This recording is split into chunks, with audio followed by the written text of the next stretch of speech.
Parallel Frequencies. I am Just Blane, and this is Coco here. This is a show where we slow things down enough, just enough, to feel what we're talking about. And everybody listening right now, you're not outside somewhere. You're in the room with us. Say hello, Coco. Welcome to my cozy little cave. Today I barely even got myself dressed. I'm just benefiting from working from home today. Hey, we all have those days. I love those days.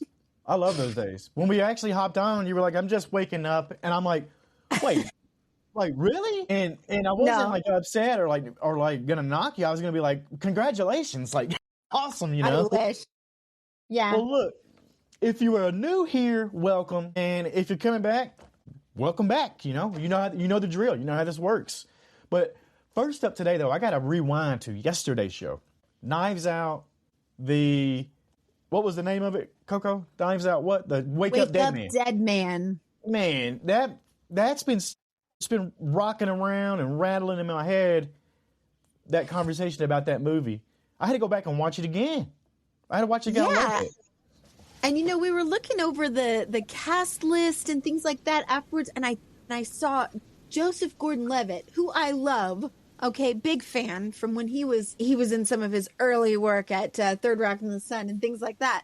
And I was like, wait a minute, was he in this movie? I don't remember him being in this movie. Fair question. Known, right? Very fair question. First off, second off, you did miss him. It'd be hard to recognize. Now, that's Rian Johnson being Rian Johnson. So he puts in Joseph Gordon-Levitt in every movie of his as a cameo. In this one, do you remember the baseball player? They cut back to a Cubs scene of baseball. The baseball announcer was Jordan Levitt. So how they got him? They're like, well, let's pull you in. You're just gonna do this really quick little thing. Nobody will even know it's you. You got to be in there. Yeah, so it's kind of like a contract or something that they've got worked out amongst themselves, that Rian Johnson has to put him in every movie, somehow hide him in a blink and you'll miss it type moment, Yeah. And it's in every one of the Rian Johnson movies. That's humor without winking at the camera, really. It's the eagle-eyed viewers of Rian Johnson movies. Same thing that, some of the other directors that we talked about have, Wes Anderson, he's got little Easter eggs he tosses in every movie. Quentin Tarantino, the Red Apple cigarettes is in every movie. Some of that stuff crosses the director's universe, the Tarantino verse. This is the Rian Johnson verse, so. Little disappointing for us Joseph Gordon-Levitt fans that want to see him, if you know what I mean. Okay. Now, if you want to do that, you can go do that in your own time. We're not going to. This is a family show here, Courtney. Actually, it's not. I don't think it is. I don't think it is. This is the show for the intellect, the pop culture, Yeah, for those that really want to dive into the deep, whole human experience of all kinds of art, music, podcasting, movies. Rian Johnson's ecosystem he's built, the Ryan verse. There's another thing out there, though, speaking of arts, and we haven't really gotten into too much, is music.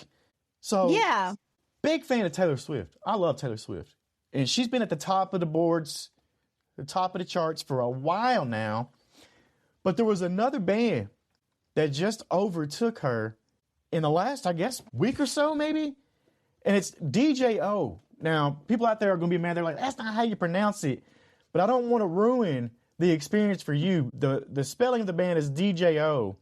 And I'm going to play, this is their hit from a couple years ago, okay? And you might have heard this song before. And when I'm back in Chicago, I feel it. Okay. Another version of me, I was in it. Okay. Very popular song right there. Yeah. The name of the band, though, DJO, is Joe. The D is silent. That's Joe Keery singing. Steve Harrington is Joe, the band, and it took Taylor Swift's #1 spot off the billboards. He's been doing this for years, though, and it's one of those incredible moments to me where You got somebody that you've been listening to for years who kind of kept it low key because of that song right there, End of Beginning. It was a TikTok trend for a while. I think that song blew up the charts. People didn't even realize it was him. And now he's playing into it, being like, nope, that's me. No. I've been doing this and making music for years. I just happen to be Steve Harrington on Stranger Things. Now you can be a fan of both, so. Okay, Steve, I see you. I see you, there Joe. It is. I love that. I thought that was incredible when I found that out. And honestly, the vibe of the music, man, it's not like vanity music. This is like legit psychedelic, synth heavy, dreamy type music. And it fits in with what he did on Stranger Things, neon reflections, if you want to call it something like that for the 80s, Yeah, definitely that same cadence to it, and something that I would have expected to see even as a new song, that it could have been straight from the 80s. You could have plucked it right from that time period. Yeah, the synths and everything. So if you never heard it before, I mean, that song was viral for a moment a couple of years ago. Might have been recently. I definitely heard it before. And all of a sudden, just as you started playing it, I was thinking, where have I heard this before? And my mind was going to a television theme song. Like, is this the opening to something? Because I just had flashes of, like, I had seen this with some credits rolling or something. Some beginning or opening of a television show. It'd be kind of perfect for it. I wanted to use that. There's people out there that's their job. I think they should pick up that song by Joe, End of Beginning, and put that somewhere in an opening sequence or like you said, over the credits at the end. Stranger Things, Joe Keery, Steve Harrington, Stranger Things Season 5 is what we're here to talk about today. The deep dive. Now, Stranger Things has one of those opening sequences with a song that it's one of those shows that for me is rare that I didn't ever hit skip. Not one time on the intro. I listened to it every time, read the credits. They never did say Millie Bonbon. They never did change her name. Darn. But I love when those theme songs are so fun or so interesting that you don't ever want to skip it. I know it drives my husband crazy because when we're watching stuff together, he's like, okay, skip it. Like, I want to hear, okay, just get to it. And I am a TV show theme song girl. In fact, I had an idea years ago that we should have a family board game where it was like guess the TV show or match the TV show to the theme song, because I love singing along. I mean, Golden Girls, Cheers, they're my jam. They're bangers. I'm hanging out all over the place with that stuff. Make a note of this. On Wistful Wednesdays, we're going to do a little trivia thing each Wistful Wednesday where I'm just going to read off some lyrics to a TV theme song and see if you can figure out what it is. I think that's what we do on Wistful Wednesdays, and I'll pull one from... So fun. I think that's a great idea, though. We could do that. You guys might have to suffer through hearing me sing, even though I'm not a singer. I'll be like, thank you for being a friend. Oh, my God. That's a lovely rendition of it. Now, Stranger Things didn't have lyrics to their song. Maybe that's why I could always listen to it. It always kind of set the tone for me. Yeah, it does. It really set the tone for Season 5, which Season 5 didn't feel like a season. It felt like a reckoning. It's not how do we win? It was what did it cost?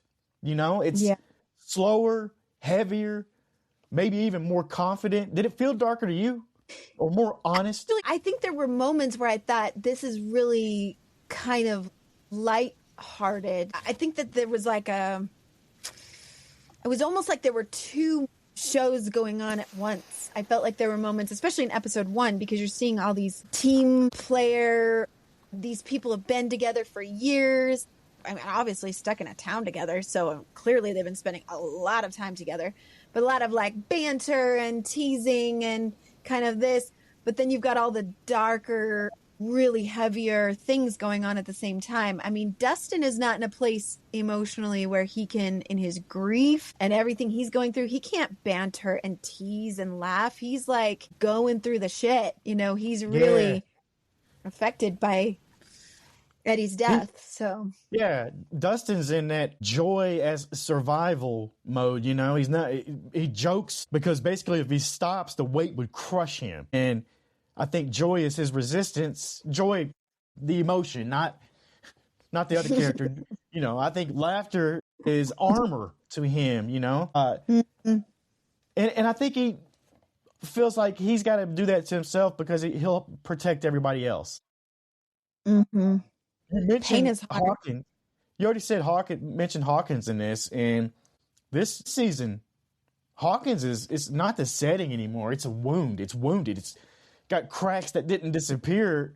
It's part of daily life. Like, it's crazy, and there's something deeply, deeply unsettling about Hawkins. Did it stop feeling safe for you in this season, or did it still feel warm? What was your reaction to it? Well, it's interesting because you've got from the get-go this, like, we're closed off, we're not allowed to leave, no one's allowed in or out, it's isolating, and you think about COVID. You think about what we all went through in our lifetime of having to be like, everybody stay at home, nobody travel, nobody do this, 6 feet distance from everybody. And the turmoil that caused, can you imagine if that was really happening to a town like this? That everybody would just comply to military occupation, to be like, okay, well, we're building a wall. No one's allowed in. No one's allowed out. You all have to stay here. Resume life as normal as possible, but you've got to stay here. I doubt it would go smoothly. I doubt anybody would be like, okay, whatever you say. I'd be down there looking at that damn wall all the time, probably. I'd just be down there staring at it. You wouldn't keep me out of that town square. And where was the news cameras and everybody else from the rest of the world? Yeah. Did they keep all because that this was years of isolation. There's no way that the rest of the world is just like, something weird's happening over there in Hawkins. We don't know what, but on with life. I just seem to not care. They do have the 80s on their side, since that is the time frame, so it wasn't as connected of a world. We didn't have parallel frequencies out there to tell you what's going on. We had to wait for the newspaper. But then again, they did have news vans with cameras and could go out and get some stuff. So I don't know where did this it was kind of the birth of that, like, morning news shows, get the scoop, be the first TV station to get the scoop. It was during that time. So definitely there would have been a lot more attention drawn to this, to whatever was going on here, I think. But then again, like I said, you have the lightheartedness. I feel like Robin is the central focus of that, because she's this character that's acting like it's all fine and good, and what are we doing? And I don't know. La-di-da. She's the one, to me, that fills the gaps, and she's that person in the room that fills the silent gaps with, she's got to say something. Like, I gotta get in there. I gotta say something. And she's like overly spastic in this whole season. But once again, stands out, like she's a huge standout in this all the way through. And I think all of these characters did that. They really did. Yeah, get into this. It was like they became these people. Yeah. And I think fun to watch. Her being a lifeline for Will obviously was a huge deal with that. She, even though she's a little bit more, I would say, maybe is not as deep of a character in the way that she presents herself, but definitely because she has that perspective Will needed, she ends up being a much more integral part of the relationship, because she was the person for Will to be able to be vulnerable with, to be honest with, and to give him some encouragement. Yeah. And looks like Robin it seems like she just really wants a date. She just really wants to go out with Vicky, and they just need to get that date done. At the steakhouse or whatever it is, I love how a lot of comments out there about this show just in general will say, how are these kids out all the time? Is this really what it was like in the 80s? Did parents were their kids just gone and not home? Yes. Yes. So much so. Do you remember you had to be reminded, do you know where your kids are? It's 10 p.m. like that. Yeah. Yeah. Because when kids actually started disappearing and there was serial killers and, things were happening, then it just became like we better maybe lock this down. Maybe kind of make people aware that they should have a note on where their kids are. Yeah. This is pre-cell phone days too. Yeah. Pre-cell phone. Had to be reminded, where are your kids? And then I guess, a lot of parents would, I guess I better go out and find them. They get out on the front porch and start yelling their name, I do that. I have a call for my kids or whatever I do on the porch. Kulning is what we call it. It's what they used to do in the hills for the cows. The women would stand out, and the cows had learned a melody from when they were calves, when they were babies. And so they would stand out there and on the porch, and the cows would come home. I tried to teach my kids that, but all so far I've gotten out of that is I stand on my porch and I do my little song, and I hear from clear across, like a block away, I'll hear my son go, "What?" And I'm like, having a conversation with you for a block away. That was supposed to be a come home signal. Or I have like people at the park that make fun of me, and they'll go back to me. So that really served its purpose really well. Does awesome. I love that. I love that. Now back to Robin and Will, and really leading up to Will's moment. Mm-hmm.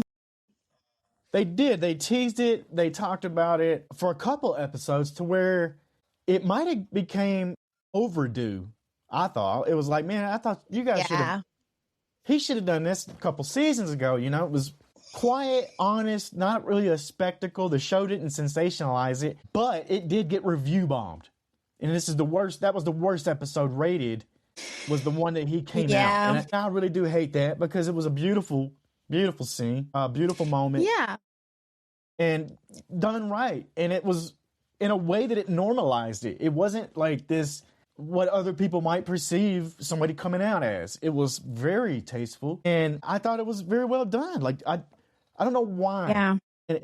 And that's just one of those things that bothers me out there, that you got this, you take that scene out, and this incredible episode that would be highly rated. All great. But yet it gets the worst ratings because people want to review bomb it because of one scene that they may not particularly agree with for whatever reason. Like that's...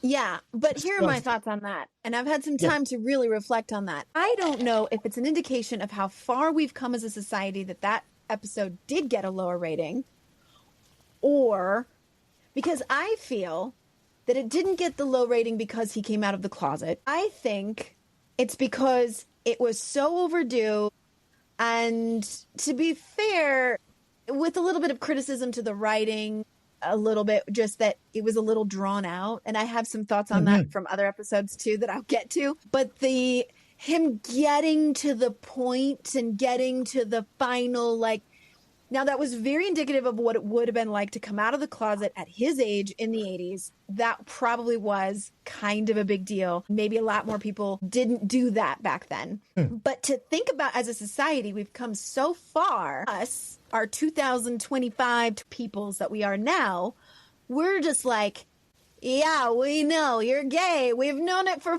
5 years. We've been watching this show. And people guessed it from season 1. Honestly, there were comments made. Joyce says something like how his dad had left and thought that Will was a little odd. I think the F word was used. I won't use it, but it was like, he's a little queer, so maybe dad didn't get Will. So there's been hints of it. We've kind of been coming at this for so long. We're finally in season 5, the final season of the show. I think it's kind of a good thing to note that as an audience, we are all like, yeah. Like, you're gay. We know. It's so not a big deal to us, even though it would have been a big deal to Will in the 80s. Does that make sense? It does totally make sense. I'd love to have some of our LGBTQIA plus members out there to chime in on this. Let us know. Was it badly rated because it was overdue? Was it too long? If you take that out of context, was the scene pretty? Was it pretty good though? That's what I'm getting at. Was this episode worth a 5.2 or whatever on IMDb? Right. I don't think so.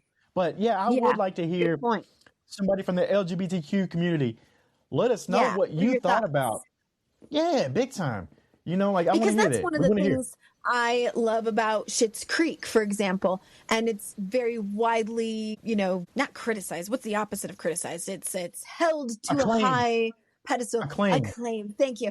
Okay, so it's very acclaimed in that the LGBTQ community was like, hey, I love this representation of a community where sexuality is not even really discussed. It's not even really it's so normalized that it just is. It just exists. Mm-hmm. There's no judgment whatsoever. I mean, you would think in maybe a certain small towns in America, it would still be a lot of misogyny and bigotry and all of the things towards, openly gay characters. But in Schitt's Creek, they showed something different. And so I kind of like to think of it as maybe as an audience, we just didn't care that much that Will was gay. We were like, great. Moving on. Let's get back to those Demogorgons. What are they up to? Back to the battle. Yeah, back to the battle. So maybe it was too long of a scene. We were And that's it. Ready. That's maybe the only criticism that we have about it. That and maybe that's being very optimistic. Maybe there's still people watching Stranger Things that were like, I'm just mad they had to make a character gay. That's so whatever. I am absolutely certain, with sadness in my heart, I say, to know that that's going to be the truth for some people out there. All of a sudden, Will coming out as gay. Now, Will's more evil than Vecna to them, to some out of those people out there, which is insane. That's not how I feel, nor you. But Vecna, we got to see Vecna destroy that scene. That scene when he finally unleashes his powers, and you get to see the chaos he can create and control, which is really the scariest part of him. He's not all about chaos. He's controlling every bit of that. But that scene when, he unleashes. Even me and Lindsay were watching it. My wife, Lindsay, and I told her, I was like, man, I was thinking, man, just stop, bro. Just stop. I was thinking that's a lot. He went too far, It was insane. Yeah. But how he cleared out that whole area. And that's when we get to see Will's powers. His eyes roll back in his head. Does the Undertaker from wrestling. It's wild. But that whole scene right there was incredible to me. Pivotal moment in this. That was whole midway. Series. That was midway, I think. Yeah, end of volume 1, point? Right? Yeah. Did you believe that their plan was going to work there? I know there was more episodes coming, but did you feel it? They could get this. They were going to win this. I mean, knowing the series, knowing how this was going to go, I knew they were going to come up with plans. They were going to all have to execute their parts. I mean, that's just classic Stranger Things across the board. But that everything was going to work just right or just perfectly? No. I mean, that's never been the case. So there's going to be a lot of we're going to throw this out there and we're going to throw this in there. And the whole someone or several people are going to need to sacrifice themselves in order for things to work out. And that there will most definitely be moments that we're going to be presented with. Now a choice has to be made. And nothing, this didn't work out quite the way they needed it to. And so there's this moment of this character is going to have to take that next step into sacrificing themselves. So you had that going on in volume 2, right? A lot of that with 11, Again. She's, big time. But this season and her arc, it wasn't about her getting stronger. It was more about patience, hesitation. The pause before she steps in, the question behind her eyes. Am I allowed to just exist, just be here? I think that was not a weakness for her, but it did kind of show a lot of maturity, presented some moral conflict too on whether or not she felt like, is there going to be something for me at the other side of this? Am I allowed to have a life? Am I going to be allowed to exist as an autonomous person after whatever happens here, right? That's kind of what it was. And her sister showed back up. I mean, don't get me started. That was my probably one mark on the city. Actually, I got 2 marks, and the other one's controversial. But that's my one mark, is bringing that sister back from another low-rated episode. We didn't rate that one low because of polarizing opinions, folks. We rated that one wrong because it was trash can worthy, you know? We rated it bad because it was trash can worthy. So bringing her back, Yeah. I don't know, like why? I did kind of get it why, because we did start questioning, oh, is she going to turn bad? Is she going to do? So it did give us a new red herring, Yeah. if you want to give it that. Like it was a new thing to think about.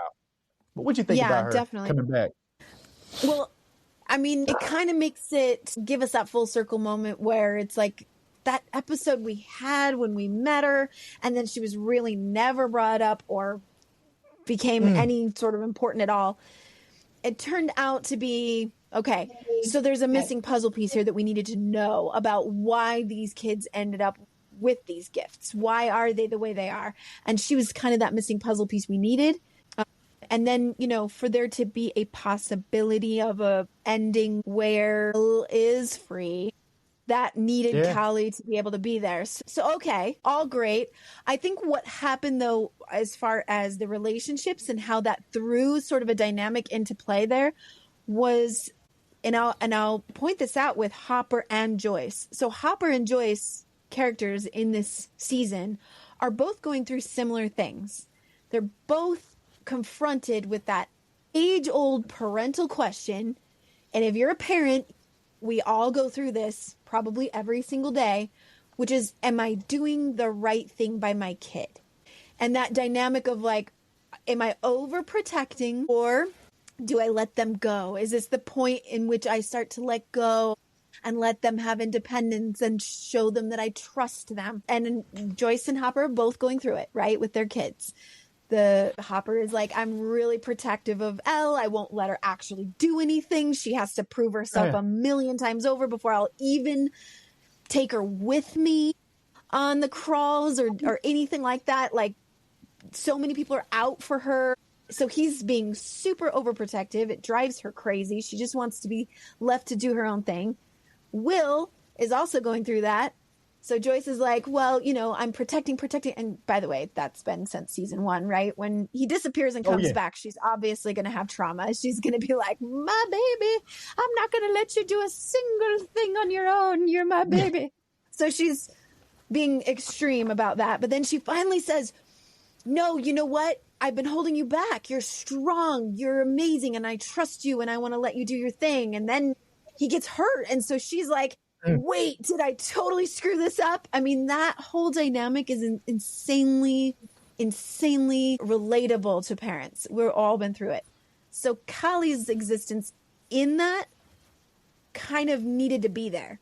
She needed to be there to challenge and push so that Hopper would be, you know, like, I got to make a decision here. I've got to make a decision on whether I trust Elle or not, because now there's this other girl saying all these things I don't particularly like. Yeah.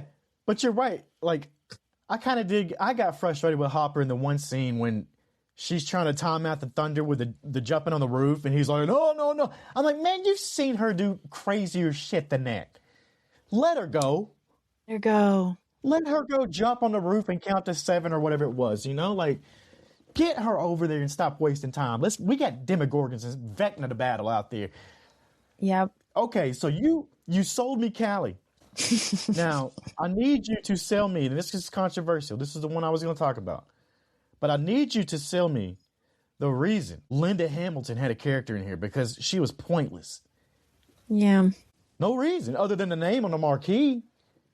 Because if you come down to the storyline, like, we thought it was going to be a big deal, but there was nothing there. It was just another side quest, if you want to call it that. But Linda Hamilton didn't have any point into it. I'm not saying that she didn't do a great job, but her character was not needed. We just needed like another, not just the character, but kind of the whole part that the military played in general. I question that choice a little bit, because it did feel like, and then we're bringing back plots from other seasons too and throwing that in. And like, they're like, we got to get rid of this Elle. We got to get rid of this little girl. So they're like ready to kill this little girl. They're ready to kill a little girl over this. So it throws that in, but it almost felt like in this season, it was just the original cast. You've got the kids, you've got the Hawkins heroes, I'm going to call them. Hawkins Hero. Hawkins Heroes, and then you've got Vecna, right? And you've got Mind Flayer, Vecna, otherworldly, whatever, the rock that makes Vecna. And this is what's going on between the two of them. But the military is just this other thorn in the side of just kind of being in the way and get off me. I don't know how else to explain it. It just feels like we're doing our thing. Can you get off? Can you just leave me alone? I'm trying to do my thing. I guess here. they were the ones responsible for building the walls to the space or whatever it was that the car got sucked out of. So, but still, you didn't need main characters to play those roles. That could have just been in a discussion between two characters. Yeah, the military's running this thing? Yep, sure do. Yeah. Done. And maybe they've got to get around what they're doing and stuff. But that they were so hell-bent on, we're looking for this girl and we're going to kill her. And you're like, why? Wait, she's the one saving the world. What's the point here? It felt a little bit just annoying more so than necessary. Yeah, it did. I got to tell you, my heart stopped in one scene. Okay. Only one. Can you guess which scene my heart, I was like, which one? It's when Steve Harrington on the towers had the one hand on. Oh, that didn't even come to my mind. I was thinking Vecna in the cave. I was thinking Holly falling from the sky. I mean, my mind was racing all these moments, right? Yeah, Steve in the tower. Steve, I'm going to tell you, Steve to me is the glue. He was the glue. Steve didn't have powers, no destiny. He just stayed protected and showed up when he's supposed to. He did. You think Steve knew he was the glue, or does he just act on instinct? Is that what he's doing? He's going to be this natural nurturer. One of my favorite images that ever came out when the whole series was coming out was when they started calling him the babysitter, and they started having images of him with all the kids, because he's like, why do I end up with all the kids? And then that just became his role. He was just good with being the mom. He was like, I've got you guys. I'm here for you. And I just kind of love that. Speaking as a woman, there's nothing sexier than a nurturing guy. So I'm like, he's playing his role perfectly. What he needs to be here. Could you imagine if they just got rid of him? I mean, it was the finale, so it was okay, but it's still going to hurt if we lost Steve. Yeah. Because of those things you said. He does it naturally. It's like they say about animals. Kids are the same way. They can actually sense good people, and that's why the kids were always around him. And you're talking about Offset with Joe Keery himself. I've seen all that. They're attracted. Pets, kids, anything that's got, let's say, some innocence, are attracted to the things that are good naturally. And he's got it naturally. And him being at the end of it, him being a teacher or a gym teacher, I was like, yep, that's a perfect role to make him. That's the happiest ending he could have got right there. I know. So sweet. Loved it. Loved his character. The finale though, nonstop, and it was long. It was over 2 hours long. This is a movie. It played out like a movie. You knew it would be. I noticed tons of homage to cinema. Stranger Things was always good about being fluent in cinema. And by that, I'm talking about, we already kind of touched on it, but it's that old 80s feeling from every 80s movie, really the last adventure before adulthood, They're about to grow up to be adults. And this was that last time that they got to ride off together and go battle one more thing. It just happened to be Vecna, But that's a homage, really, to me, that's a homage to Nightmare on Elm Street, the dream logic, fear, just the fear invading spaces and not being able to get out of them. I've talked about my love for isolation movies. This one is an isolated TV show. They're in a town. They're stuck. They can go to the Upside Down now, just all willy-nilly, too, by the way. They made the Upside Down mundane. This ain't even the biggest plot anymore. We're just ripping between the two worlds and doing whatever we want, So Yeah, they did it right. They did. The Duffer Brothers did it right. It's got a Goonies feel to it, even. Yeah, yeah, it kind of does. And I will say, I mean, one of my criticisms, I think, if I have any of the series or just the season particularly, is we know from the series before that the episodes get longer and longer. There's just so much they couldn't possibly fit into just an hour episode. So they just went ahead and took whatever time they needed, and we loved it for it. And that was great. I feel like what ended up happening, though, in season 5 was they took a little bit too much liberty with that, because there were particular scenes that I thought this could have been bundled and probably been better for it. And I'm going to talk about the long goodbyes. My one and only, Yes. I think my one and only criticism, my one and only, like, didn't love it, was starting with episode 4. Ellen Hopper are, you know, in this moment of like, I might have to go sacrifice myself again, you know, into the lab. And they have this moment where they have to like really talk about like their feelings and loves and goodbyes and tears and I may not make it back and you better make it back. And all that happened. And then it was all fine. No goodbyes necessary. Yeah. They reunited. It was okay. But that was just the beginning of what ended up being a lot of a series of these moments that I found myself checking my watch, like literally just being like, all right, how long is this scene going to go on? Because it was Holly and Max when they finally reach the moment where Holly can go. There's an exit for Holly and there's an exit for Max, and they have their moment. And I'm like, okay, go. Like, you got your exit. Go, run, do your thing, play the song, let's go. And they just have this really drawn out goodbye. They started a whole fucking podcast right there between the two exits. They did. They could have put headphones and got a microphone and started a podcast right there. You are absolutely right about that. And they both end up okay. And they both end up okay, and that's fine. But I think that scene could have been cut down to just a couple of quick, tearful, emotional words. And then go. Same with Jonathan and Nancy in the Play-Doh puddle melting world. And they were about to die. And they realize, I mean, again, it's pivotal in their characters because they realize maybe they really aren't in love. Maybe this isn't really it for them. Each other and their happily ever afters. Mostly because they're going to die, probably. So, okay. But the conversation and the scene that happens while the room slowly drips around them, it was just far too much for me. I felt like we could have bundled that into a couple of lines where we go, you know what? I don't think you're it for me. And that's okay. And I don't think you're it for me either. But I love you anyway. That's it. That scene, I loved that scene. Until they didn't die. It would have been a great payoff if they had died. I was like, man, oh, this is bittersweet. This is them acting at the top of their acting games. This is two giants characters that are about to see their end. Oh, yeah. Yep. I was like, oh my gosh, they even at least they figured out to put the table flat, unlike the Titanic when they had the door up and it slid off.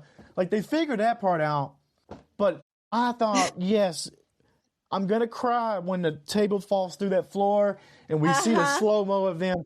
And they just, I thought, and then it just stopped.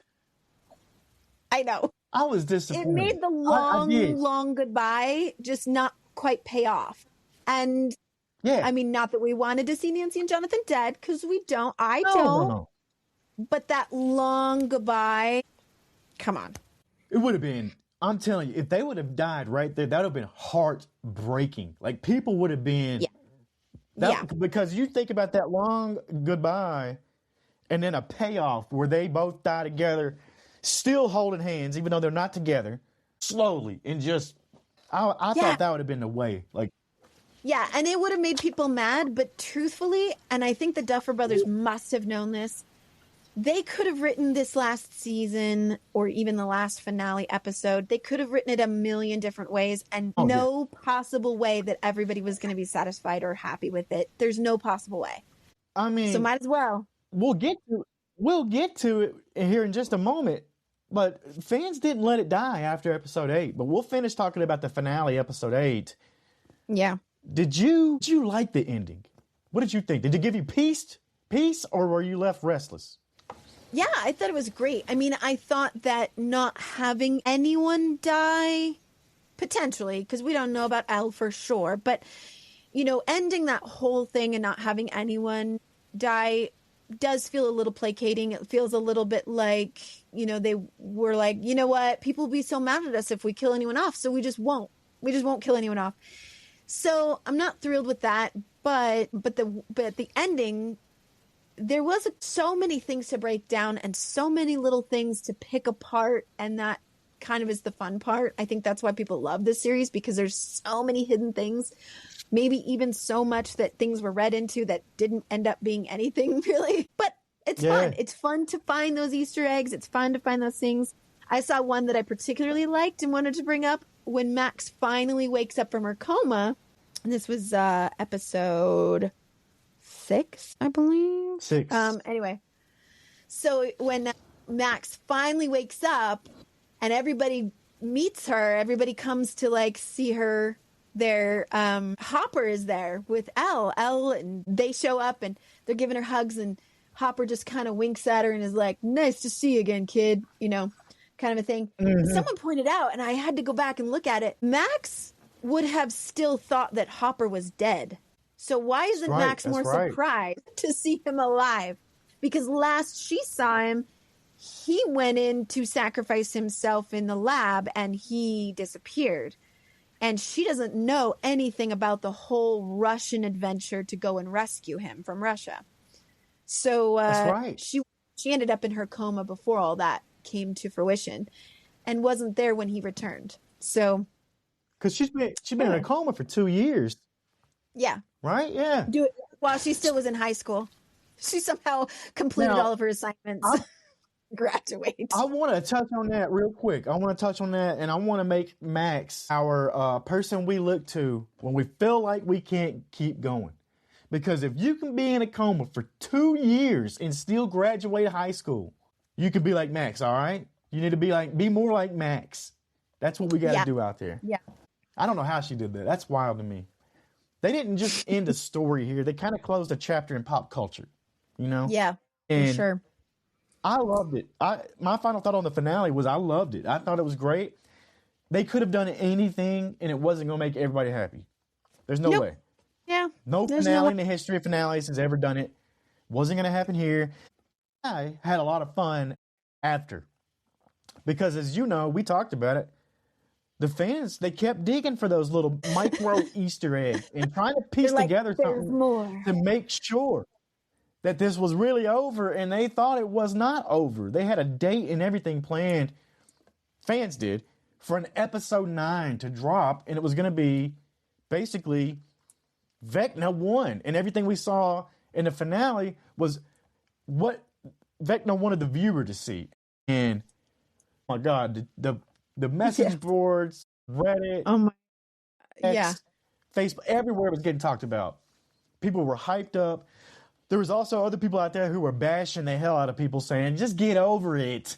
It's over, and it might have just been really difficult for people to let go. And that's understandable for something that has been in part of our culture for so many years. I understand it. I get it. But as I said, I'm sure the Duffer Brothers were watching all these little clues people were putting together and saying, there's going to be another episode. There's going to be another episode. And I just imagined them watching all that and going, uh-oh. Did you do? No, I didn't. I will say this. I'm gonna go on record right now and say that this was not a bad thing for fans and fandom of a TV show to come up with these crazy theories that really did look legitimate. And it seemed like it could happen. Like, that's the thing. It was like, wait a minute. Could they really sneak in an extra episode for the finale? And the people out there who are bashing it and talking trash about it, guess what? This is going to happen. at some point now. There is some young creator out there who took this all in, and they're thinking about it, and they're like, you know what? I'm going to do this one day. It won't be Stranger Things. I don't think there's a season 9 or episode 9 coming. They did put the documentary out today, or yesterday, I believe, the 12th, January 12th. Yeah, yesterday on Netflix. But somebody else out there is going to create a crazy TV show that we all love, and they're going to do this where they break the fourth wall, and there's an extra finale. The real finale will come out. It's going to happen, and I think it'll be an experience, because that's what it is. That would have been an incredible experience for all these fans around the world to put this together, find all these little Easter eggs and Stranger Things. Yeah. People not believe it. Still, people won't believe it. And then all of a sudden, an episode 9 did drop. That would have been wild. Not knocking the Duffer Brothers for not doing it. Love the finale. But somebody's going to do this down the road, and we're going to love it. We're going to go crazy. So, yeah.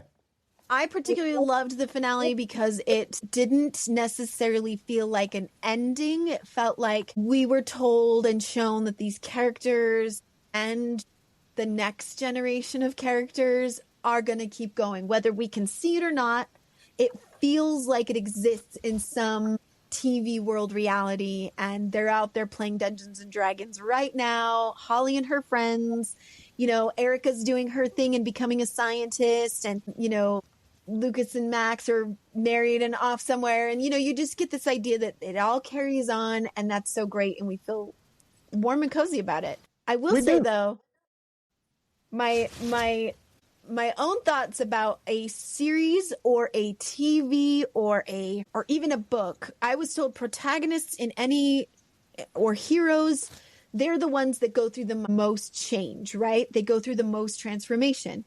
So I started thinking about this really deeply, and I think there are two people, one for the season and one for the series, that I believe went through the most major transformation of anybody. And again, this might be controversial. I don't know. There might be people out there that'll argue with me, but here's my stance on that. For the season, I think the real secret weapon was dipshit Derek. Yeah. And for the series itself, for the entire thing, the person I feel like went through the most transformation, that came out of this the most empowered, was Karen Wheeler. What a moment she had when she comes out in the hospital again and saves them from the demidog. That was straight out of an 80s, you know, woman-led action flick for sure. And yeah, you're right. I haven't thought about that. Those are two great answers. Us moms. You know what the most unrealistic thing to happen on all 5 seasons of the show was? The scene with the 4 of them on the rooftop at the end of the Squawk. Robin, Steve, Jonathan, Nancy, I believe. Yeah. Yep. When they say we're going to drive halfway or whatever and meet each other once a month or whatever, that ain't happening. That's never happening. You're not staying around with your friends and meeting them up all the time. Some are off to college and some are not. You're done. That's done. I'm sorry. But that one right there, I was like, no, I can believe the Vecna and the Demodogs and the alternate realities and upside down and all that, but I can't believe the 4 of them are going to get together every week or whatever, every month for now. I did love that scene because there's a big, big Easter egg homage right here, and I think it's to Reality Bites. They have the same scene in Reality Bites with Winona Ryder and Ethan Hawke on that roof. That's right. Robin is Ethan Hawke's daughter, and I think that's a homage to the Reality Bites scene. Right? But it's got to be, because it's the 4 of them sitting up there, the same thing, same conversations. Yeah. I think it is. It's got to be on purpose. Yeah, I love they're this optimistic. show. We were all optimistic teenagers at one point and thought that the friends we had were going to be friends with forever. And that's all that was. I couldn't be friends with those guys I cut that Christmas tree down with anymore. Man, we'd be in jail somewhere. But no, I love this series. I love the show. I love any of them like it. One recommendation I'll give you, Welcome to Derry. That's their next Stranger Things. If you want something, you still got the feels, they say. Welcome to Derry is only on season 1. If you want more shows like this, we never asked for this, but you can hit subscribe to us at Parallel Frequencies Daily. That's all one word, at Parallel Frequencies Daily. Coco, I think I'm done here. You got anything else for the people? I think that about wraps it up. Love Stranger Things and ready for our next adventure. Yeah, you know what? We got to see these kids grow up. We did too. I'm glad we got to experience this together. Everybody out there, we'll see you next time right here.